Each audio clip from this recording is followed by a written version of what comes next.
सुनेत्रा पवारांच्या जीवाला रुपाली चाकणकर यांच्याकडून धोका आहे। बीडमधील इसमाकडून एसआयटीकडे तक्रार करण्यात आली।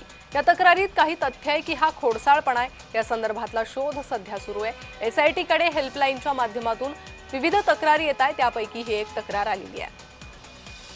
तर अशोक खरात प्रकरणात विविध तक्रारी या पोलिसांना मिळत आहेत।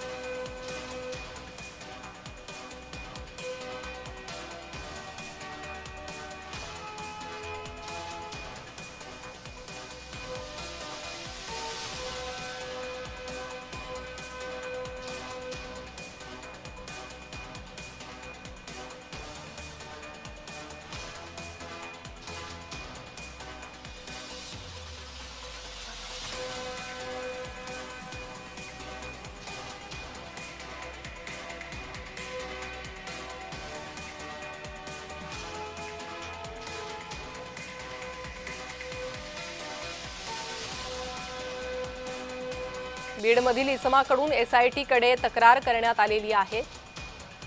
आता या तक्रारीत तथ्य आहे की हा केवळ खोडसाळपणा आहे। या संदर्भातला तपास सुरू आहे। विविध तक्रारी एसआयटीकडे येत आहे, त्यात आणखी ही एक तक्रार आलेली आहे।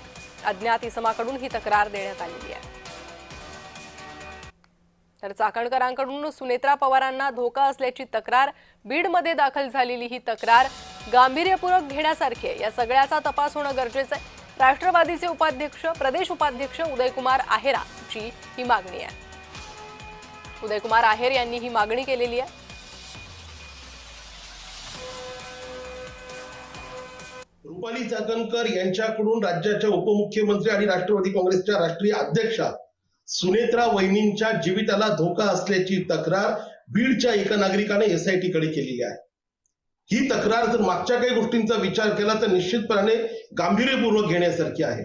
सगळ्या गोष्टींचा एकत्र जर विचार केला तर ही जी तक्रार करण्यात आलेली आहे ही गांभीर्यपूर्वक घेण्यासारखी आहे।